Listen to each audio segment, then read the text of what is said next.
Gulf focus ആരംഭിക്കുന്നു. സ്വാഗതം. Dubai Sheikh Zayed റോഡിനെ ഇളക്കി മറിച്ച ദുബായ് റൈഡ്. പുലർച്ചെ മുതൽ നടന്ന റൈഡിൽ ആയിരങ്ങളാണ് പങ്കെടുത്തത്. 14 ലെയിനുകളുള്ള ദുബായിയുടെ രാജവീതിയായ ഷെയ്ഖ് സായിദ് റോഡ്. ഓരോ മണിക്കൂറിലും 40,000 വാഹനങ്ങൾ കടന്നുപോകുന്ന 24 മണിക്കൂറും തിരക്കുള്ള രാജപാത പുലർച്ചെ മുതൽ അടച്ചിട്ടാണ് ദുബായ് റൈഡ് നടന്നത്. കുട്ടികളും മുതിർന്നവരും ഉൾപ്പെടെ ആവേശത്തോടെ റൈഡിൽ പങ്കെടുക്കാൻ എത്തിയിരുന്നു. ഒരു നഗരം സൈക്കിളുകൾ കീഴടക്കുന്ന കാഴ്ച. ഷെയ്ഖ് സായിദ് റോഡിലൂടെയുള്ള 12 കിലോമീറ്റർ, ഡൗൺ ടൗൺ ദുബായിലൂടെയുള്ള 4 കിലോമീറ്റർ എന്നിങ്ങനെ 2 റൂട്ടുകളിലായാണ് റൈഡ് നടന്നത്. റൈഡിനായി നേരത്തെ തന്നെ രജിസ്റ്റർ ചെയ്താണ് ഓരോരുത്തരും പങ്കെടുത്തത്. പങ്കെടുക്കുന്നവരുടെ സൗകര്യാർത്ഥം വ്യത്യസ്ത പോയിന്റുകളും ഒരുക്കിയിരുന്നു. ആവേശത്തോടെ പങ്കെടുത്ത് ആരോഗ്യധനമാണ് സർവ്വധനാൽ പ്രധാനമെന്ന് ഉറക്കെ പറഞ്ഞാണ് ഓരോരുത്തരും രാജവീതിയോട് വിട പറഞ്ഞത്. ദുബായ് റൈഡിനോടനുബന്ധിച്ച് ദുബായ് മെട്രോ റെഡ് ലൈനും ഗ്രീൻ ലൈനും ഇന്ന് പുലർച്ചെ 3 മുതൽ സർവീസ് ആരംഭിച്ചിരുന്നു. കഴിഞ്ഞ വർഷം 5000-ലധികം ആളുകളാണ് പരിപാടിയുടെ ഭാഗമായത്. ഫിറ്റ്നസ് ചലഞ്ചിന്റെ 8ാമത് എഡിഷനാണ് ഇത്തവണ പുരോഗമിക്കുന്നത്. 24 ദുബായ്.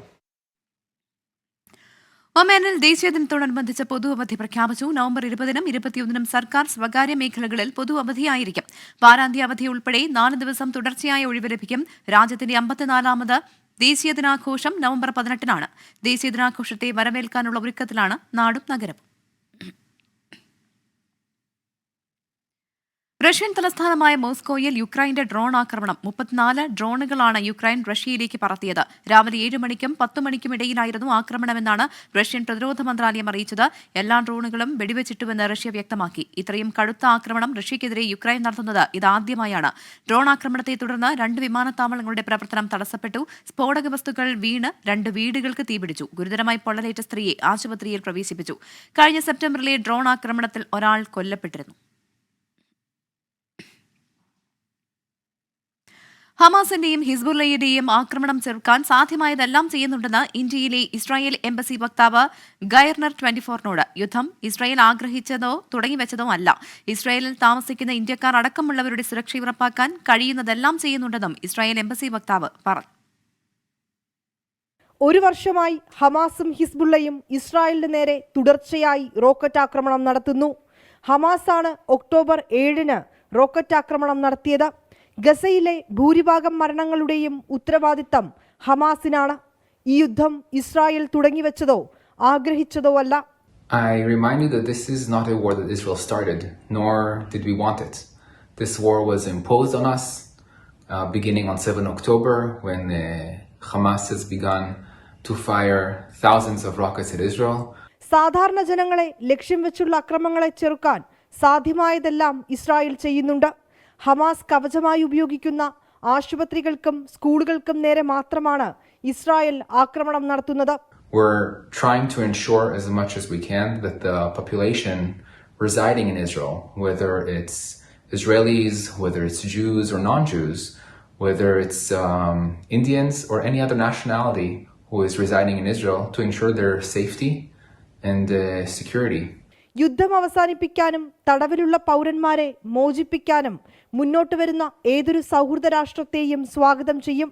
ഹമാസ് തടവിലാക്കിയ ഇസ്രായേൽ പൗരന്മാരെ മോചിപ്പിക്കാൻ ഇടപെടണമെന്ന ലോകത്തോട് അപേക്ഷിക്കുന്നുവെന്നും ഇന്ത്യയിലെ ഇസ്രായേൽ എംബസി വക്താവ് ഗൈനീർ 24-നോട് വ്യക്തമാക്കി.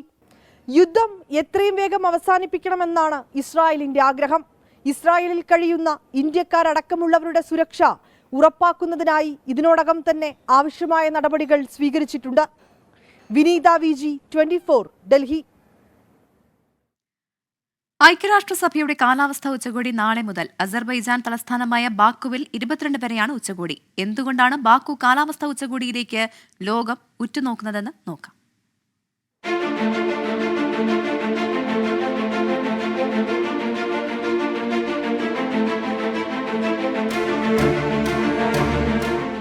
കോൺഫറൻസ് ഓഫ് പാർട്ടീസ് 29 എന്നാണ് UN കാലാവസ്ഥാ വ്യതിയാന സമ്മേളനത്തിന്റെ പേര്. കാലാവസ്ഥാ വ്യതിയാന വിഷയത്തിൽ പ്രതികൂല നിലപാട് സ്വീകരിക്കുന്ന ഡൊണാൾഡ് ട്രംപ് വീണ്ടും അമേരിക്കൻ പ്രസിഡന്റായത് സമ്മേളനത്തിന് തൊട്ടു മുമ്പേ. 2017 പ്രസിഡന്റായി തിരഞ്ഞെടുക്കപ്പെട്ടതിനു ശേഷം പാരീസ് ഉടമ്പടിയിൽ നിന്നും പിന്മാറാനുള്ള തീരുമാനം ഡൊണാൾഡ് ട്രംപ് പ്രഖ്യാപിച്ചിരുന്നു. ജോ ബൈഡൻ അധികാരത്തിലെത്തിയ ശേഷം 2021 അമേരിക്ക വീണ്ടും പാരീസ് ഉടമ്പടിയിൽ ചേർന്നു. ട്രംപിന്റെ 2ാം വരവിൽ അമേരിക്ക പാരീസ് ഉടമ്പടിയിൽ നിന്നും വീണ്ടും പിന്മാറുമോ എന്നാണ് ലോകം ഉറ്റുനോക്കുന്നത്. കാലാവസ്ഥാ വ്യതിയാനത്തിന്റെ പ്രധാന കാരണം പെട്രോളിയം ഉൽപ്പന്നങ്ങളാണ്. 90% പെട്രോളിയം ഉൽപ്പന്നങ്ങളിൽ നിന്ന് വരുമാനമുണ്ടാക്കുന്ന അസർബൈജാനിലാണ് ഉച്ചകോടി നടക്കുന്നതെന്ന കൗതുകവുമുണ്ട്. കാലാവസ്ഥാ വ്യതിയാനത്തിന്റെ പ്രത്യാഘാതങ്ങൾ ലോകം രൂക്ഷമായി അനുഭവിച്ചുകൊണ്ടിരിക്കുകയാണ് ഈ വർഷത്തെ ഉച്ചകോടി. Research desk 24. വയനാട്, പാലക്കാട്, ചേലക്കര ഉപതെരഞ്ഞെടുപ്പുകളുടെ പ്രചാരണാർത്ഥം ജിദ്ദ KMCC കൺവെൻഷൻ സംഘടിപ്പിച്ചു. പ്രവാസി കുടുംബങ്ങളുടെ വോട്ട് ഉറപ്പാക്കാൻ വോട്ടിനൊരു കോൾ ക്യാമ്പയിൻ നടത്താൻ കൺവെൻഷൻ തീരുമാനിച്ചു. KMCC Saudi national secretary Nasar Edavanakkad ഉദ്ഘാടനം ചെയ്തു. CK റസാഖ് അധ്യക്ഷത വഹിച്ചു. OICC നേതാക്കളായ ഹക്കീം പാറയ്ക്കൽ, ഇസ്മായിൽ, സാദിഖ് അലി ചെറുപ്പുഴശ്ശേരി, ഇസ്ഹാഖ് പൂണ്ടോളി, VP അബ്ദുറഹ്മാൻ, നാസർ മച്ചിങ്ങൽ തുടങ്ങിയവർ സംസാരിച്ചു. സൗദിയിൽ 2.5 ദശലക്ഷം റിയാൽ വാർഷിക വരുമാനമുള്ള സ്ഥാപനങ്ങൾക്കും ടാക്സ് അതോറിറ്റിയുമായി ബന്ധിപ്പിച്ച ഇൻവോയ്സ് നിർബന്ധമാക്കി. 2025 ജൂലൈ അവസാനമാകുമ്പോഴേക്കും ലിങ്ക് ചെയ്യാനാണ് നിർദ്ദേശം. കസ്റ്റമർക്ക് നൽകുന്ന എല്ലാ ഇൻവോയ്സുകളും ഘട്ടം ഘട്ടമായി സൗദി സക്കാത്ത് ടാക്സ് അതോറിറ്റിയുമായി ലിങ്ക് ചെയ്യണമെന്നാണ് നിർദ്ദേശം. പദ്ധതിയുടെ 17ാമത്തെ ഘട്ടം കഴിഞ്ഞ ദിവസം പ്രഖ്യാപിച്ചു. 2.5 ദശലക്ഷം റിയാൽ വാർഷിക വരുമാനമുള്ള സ്ഥാപനങ്ങൾക്കാണ് ഈ ഘട്ടത്തിൽ സാറ്റ്ക ഇന്റഗ്രേറ്റഡ് ഇൻവോയ്സ് നിർബന്ധമാക്കിയത്. 2025 ജൂലൈ 31-നകം പദ്ധതി പ്രാബല്യത്തിൽ കൊണ്ടുവരണമെന്നാണ് നിർദ്ദേശം. ഒരു ലൈസൻസിന് കീഴിലുള്ള എല്ലാ സ്ഥാപനങ്ങൾക്കും കൂടി മാസം 2,80,000 റിയാൽ വരുമാനമുണ്ടായാൽ പദ്ധതി നിർബന്ധമായി. ബില്ലുകളിൽ തെറ്റുകൾ സംഭവിച്ചാൽ പിഴയുണ്ടാകുമെന്നും കുറ്റമറ്റ രീതിയിൽ പദ്ധതി നടപ്പിലാക്കാനുള്ള സൗകര്യം ഇപ്പോഴുണ്ടെന്നും നൊമിസോ ടെക്നോളജി CEO റാഹിൽ പറഞ്ഞു. പ്രതിവർഷം 2.5 മില്യൺ റിയാൽ അല്ലെങ്കിൽ മാസത്തിൽ 2 ലക്ഷം റിയാലോ ദിവസത്തിൽ 7 റിയാലോ മൊത്തം സ്ഥാപനങ്ങളുടെ കച്ചവടം ഒരു കമ്പനിയിൽ വരികയാണെന്നുണ്ടെങ്കിൽ ജൂലൈ 2025 അവസാനത്തോടെ സക്കാത്തിന്റെ ഫത്തൂറ പോർട്ടലിലേക്ക് ഇന്റഗ്രേറ്റ് ചെയ്യേണ്ടതാണ്. അഥവാ ഏതെങ്കിലും സ്ഥാപനങ്ങൾ ഈ പറഞ്ഞ കാലാവധിയുടെ ഉള്ളിൽ ഇന്റഗ്രേറ്റ് ചെയ്യാൻ സാധിച്ചിട്ടില്ല എന്നുണ്ടെങ്കിൽ സക്കാത്തിന്റെ സൈഡിൽ നിന്നും വലിയ പിഴകളാണ് നിലവിൽ ഈടാക്കിക്കൊണ്ടിരിക്കുന്നത്. താമസിയാതെ ചെറുകിട സ്ഥാപനങ്ങൾ ഉൾപ്പെടെ എല്ലാ സ്ഥാപനങ്ങൾക്കും സാറ്റ്ക ഇന്റഗ്രേറ്റഡ് ഇൻവോയ്സ് നിർബന്ധമാകും. 2021 പദ്ധതിയുടെ ആദ്യഘട്ടം പ്രഖ്യാപിക്കുന്നത്. അതോറിറ്റിയുമായി ലിങ്ക് ചെയ്യാത്ത ഇൻവോയ്സ് കസ്റ്റമർക്ക് നൽകിയാൽ ശിക്ഷാ നടപടികൾ സ്വീകരിക്കുമെന്നാണ് മുന്നറിയിപ്പ്. ജലീൽ കണമംഗലം, 24 ജിദ്ദ. വെടിനിർത്തൽ ചർച്ചകൾ നിലവിൽ നിലച്ചിരിക്കുകയാണെന്ന് ഖത്തർ വിദേശകാര്യ മന്ത്രാലയം. എന്നാൽ മധ്യസ്ഥ ചർച്ചകളിൽ നിന്ന് ഖത്തർ പിന്മാറിയെന്ന മാധ്യമ വാർത്തകൾ അടിസ്ഥാനരഹിതമാണ്. മാധ്യമ ശ്രമങ്ങൾ താൽക്കാലികമായി തടസ്സപ്പെട്ടുവെങ്കിലും ഇരുവിഭാഗവും ആത്മാർത്ഥമായി സന്നദ്ധത അറിയിച്ചാൽ ചർച്ച തുടരുമെന്നും ഖത്തർ വിദേശകാര്യ മന്ത്രാലയം വക്താവ് അറിയിച്ചു. വെടിനിർത്തൽ സാധ്യമാക്കാനുള്ള അവസാന ശ്രമമെന്ന നിലയിൽ 10 ദിവസം മുമ്പ് നടന്ന ചർച്ചയിൽ ഇരുകക്ഷികളും കരാറിലെത്തിയില്ലെങ്കിൽ മധ്യസ്ഥ ശ്രമങ്ങൾ നിർത്തിവെക്കുമെന്ന് അറിയിച്ചിരുന്നതായി ഡോക്ടർ മാജിദ് ബിൻ മുഹമ്മദ് അൽ അൻസാരി പറഞ്ഞു. മധ്യസ്ഥ ദൗത്യത്തിൽ നിന്ന് ഖത്തർ പിൻവാങ്ങിയതായി അന്താരാഷ്ട്ര വാർത്താ ഏജൻസികൾ റിപ്പോർട്ട് ചെയ്തതിന് പിന്നാലെയാണ് ഖത്തർ ഇക്കാര്യത്തിൽ കൂടുതൽ വ്യക്തത വരുത്തിയത്. ഖത്തറിലെ ഹമാസ് രാഷ്ട്രീയകാര്യ ഓഫീസുമായി ബന്ധപ്പെട്ട് 2 ദിവസങ്ങളിലായി അന്താരാഷ്ട്ര മാധ്യമങ്ങളിൽ വരുന്ന വാർത്തകളും വിദേശകാര്യ മന്ത്രാലയം തള്ളി. ഹമാസുമായി ആശയവിനിമയത്തിനുള്ള കേന്ദ്രമായാണ് ദോഹയിലെ അവരുടെ ഓഫീസ് പ്രവർത്തിക്കുന്നത്. നേരത്തെയുള്ള പല മധ്യസ്ഥ സമാധാന ശ്രമങ്ങളിലും ഈ ഓഫീസ് നിർണായക പങ്ക് വഹിച്ചിട്ടുണ്ട്. കഴിഞ്ഞ വർഷം നവംബറിൽ ഗസയിൽ താൽക്കാലിക വെടിനിർത്തലിലെത്താനും സ്ത്രീകളും കുട്ടികളും ഉൾപ്പെടെയുള്ളവരുടെ മോചനത്തിന് വഴിയൊരുക്കാനും ഹമാസ് ഓഫീസ് നിർണായക പങ്ക് വഹിച്ചിട്ടുണ്ടെന്നും അദ്ദേഹം പറഞ്ഞു. ഹമാസ് ഓഫീസ് പ്രവർത്തനം അവസാനിപ്പിക്കണമെന്ന് ഖത്തറിനോട് അമേരിക്ക ആവശ്യപ്പെട്ടുവെന്ന തരത്തിലായിരുന്നു വിവിധ അന്താരാഷ്ട്ര മാധ്യമങ്ങൾ കഴിഞ്ഞ ദിവസം വാർത്തകൾ നൽകിയത്. 2023 ഒക്ടോബർ 7-ന് ഇസ്രായേൽ ഗസയിൽ ആക്രമണം ആരംഭിച്ചതു മുതൽ വെടിനിർത്തൽ സാധ്യമാക്കാനും മേഖലയിൽ സമാധാനം നിലനിർത്താനും അമേരിക്കയ്ക്കൊപ്പം സജീവമായി പരിശ്രമിക്കുന്ന രാജ്യമാണ് ഖത്തർ എന്നും അദ്ദേഹം പറഞ്ഞു. അൻവർ പാലേരി, 24 ദോഹ. മലയാളി എഴുത്തുകാരെ അധിക്ഷേപിച്ച എഴുത്തുകാരൻ B. ജയമോഹൻ. മലയാളത്തിലെ എഴുത്തുകാർ തമിഴ്നാട്ടിലെ കാടുകളിൽ മദ്യപിച്ച് ബിയർ കുപ്പികൾ വലിച്ചെറിയുന്നവരാണെന്ന് B. ജയമോഹൻ പറഞ്ഞു. മഞ്ഞുമ്മൽ ബോയ്സ് എന്ന സിനിമയുടെ പശ്ചാത്തലത്തിൽ മലയാളി യുവാക്കളെ പെറുക്കി എന്ന് വിളിച്ചതിനെക്കുറിച്ച് ഷാർജ പുസ്തകോത്സവത്തിൽ പ്രതികരിക്കുകയായിരുന്നു B. ജയമോഹൻ. സ്വത്വത്തെ വിമർശിച്ചാൽ പ്രകോപിതരാകുന്നവർ നിലവാരമില്ലാത്തവരാണ്. തമിഴന്മാരെയും താൻ വിമർശിച്ചിട്ടുണ്ടെന്നും ജയമോഹൻ പറഞ്ഞു.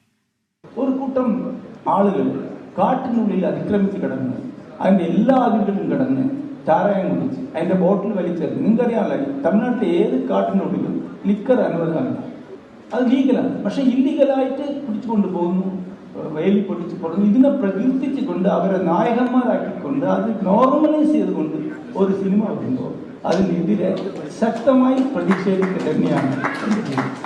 ഇനിയിപ്പോൾ അതിനെ മനസ്സിലാക്കാൻ ഇതിന് ഈ പോലത്തെ ഈ വർഗത്തിൽപ്പെട്ട ആളുകളുടെ മലയാളത്തിലെ എഴുത്തുകാരിൽ പാരി വരും. എനിക്കറിയാമല്ലോ പാരി വരാൻ. മലയാള എഴുത്തുകാർ ഇത് തന്നെ ചെയ്യുന്നവരാണ്, ഇതേ ബോർഡിൽ വലിച്ചിരിക്കുന്നവരാണ്. സ്വപ്നം പറന്നിറങ്ങി.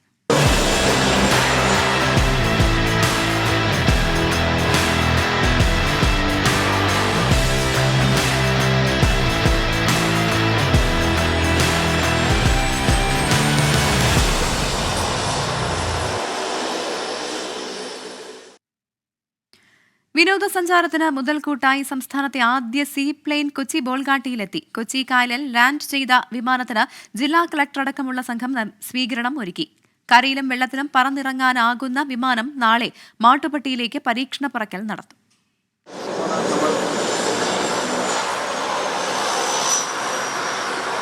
വിജയവാഡയിൽ നിന്ന് നെടുമ്പാശ്ശേരിയിലെത്തിയ ജലവിമാനത്തിന് വാട്ടർ സല്യൂട്ടോടെ സ്വീകരണം. 3:15 നെടുമ്പാശ്ശേരിയിൽ നിന്ന് പറന്നുയർന്ന വിമാനം 5 മിനിറ്റ് കൊണ്ട് ബോൾഗാട്ടി കായൽ തൊട്ടു.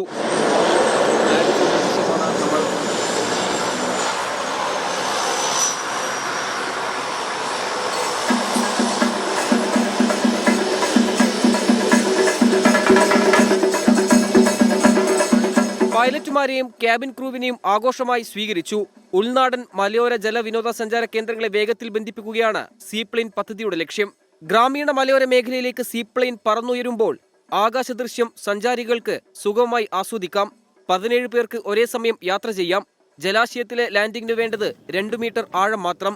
This aircraft is an amphibious aircraft which can land on water also and can land on land also, and it's a 19-seat twin engine aircraft with a stall capability, and it just need 1.8 meters of depth to land and 800 meters of runway.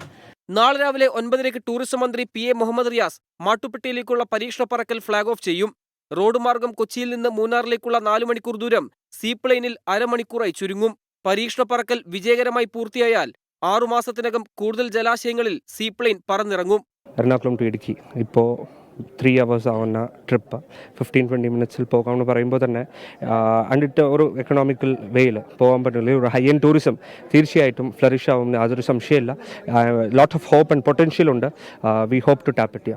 വിനോദസഞ്ചാരത്തിന് മാത്രമല്ല, രക്ഷാപ്രവർത്തനത്തിനും medical എമർജൻസിക്കും seaplane സഹായകമാകും.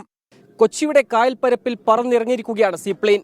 കേരളത്തിന്റെ വികസന സ്വപ്നത്തിന് കരുത്തു പകരുന്ന പദ്ധതിക്കാണ് തുടക്കമിട്ടിരിക്കുന്നത്. ബോൾഗാട്ടിയിൽ നിന്ന് നിഖിൽ നിളയോടൊപ്പം നിതിൻ അംബുജൻ, 24. സമര പരമ്പരകളുടെ കാറ്റേറ്റ് ഒരിക്കൽ നിലച്ചുപോയതാണ് സീപ്ലെയിൻ പദ്ധതി. 10 വർഷം മുൻപ് യാഥാർത്ഥ്യമാകുമായിരുന്ന പദ്ധതി പാതിവഴിയിൽ നിന്നുപോയത് എങ്ങനെയാണെന്ന് നോക്കാം. ഇപ്പോൾ സ്വപ്ന പദ്ധതി യാഥാർത്ഥ്യത്തിലേക്ക് എത്തിയതിന്റെ കഥ കൂടിയാണ് ഇനി പറയുന്നത്. റിപ്പോർട്ടിലേക്ക്.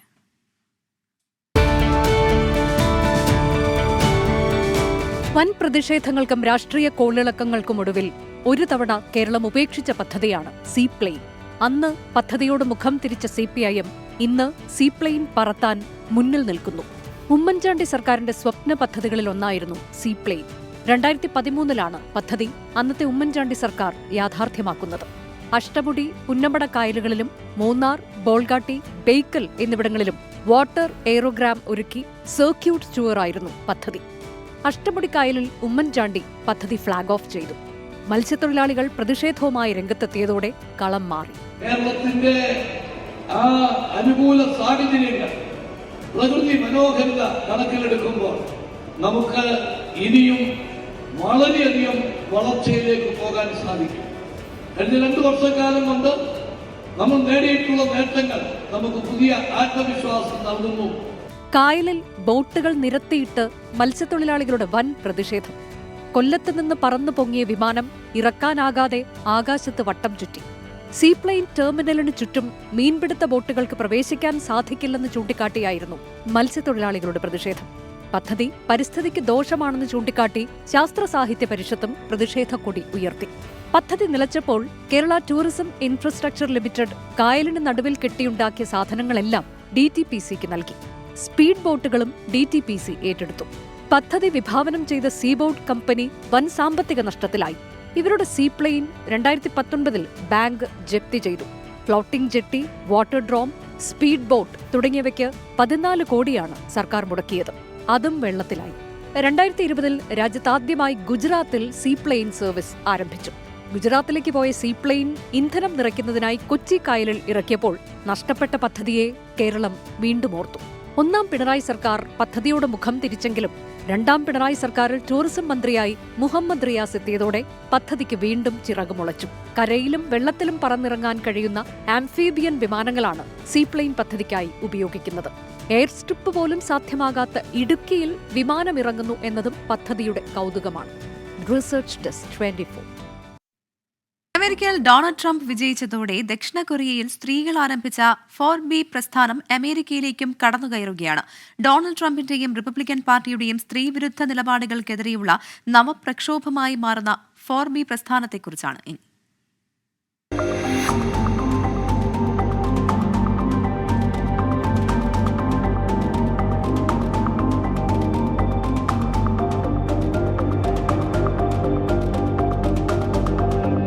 ഡൊണാൾഡ് ട്രംപ് പ്രസിഡന്റായതിനു പിന്നാലെയാണ് 4B പ്രസ്ഥാനം അമേരിക്കയിൽ ശക്തിപ്പെടുന്നത്.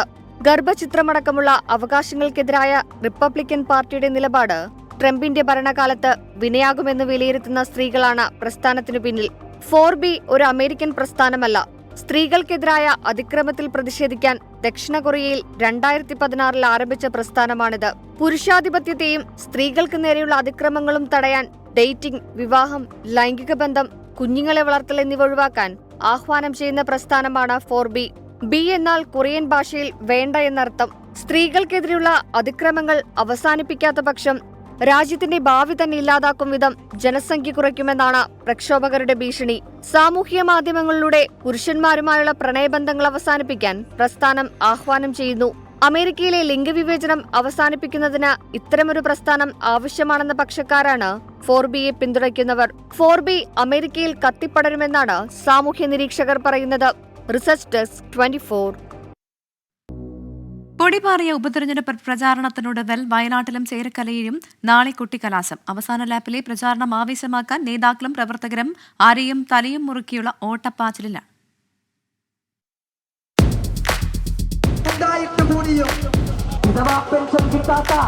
സഹോദരിമാരുടെ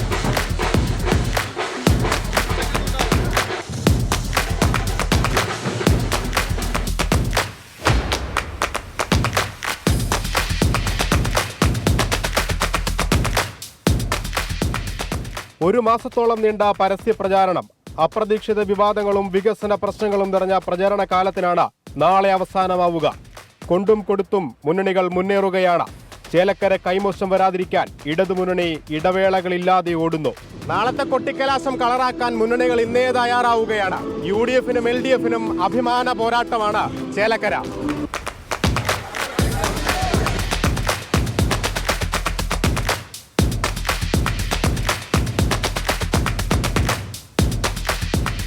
വയനാട്ടിൽ പ്രിയങ്ക ഗാന്ധി സൃഷ്ടിച്ചത് പുതുതരംഗം. കൊട്ടിക്കലാശത്തിന് ആവേശം പകരാൻ രാഹുൽ ഗാന്ധിയും നേരിട്ടെത്തും. LDF സ്ഥാനാർത്ഥി സത്യൻ മൊകേരിയും NDA സ്ഥാനാർത്ഥി നവ്യ ഹരിദാസും ഇന്നും പ്രചരണ രംഗത്ത് സജീവമായിരുന്നു. ഇരു മണ്ഡലങ്ങളിലും കൊട്ടിക്കലാശം പൊടിപൂരമാക്കാനാണ് മുന്നണികൾ കോപ്പുകൂട്ടുന്നത്.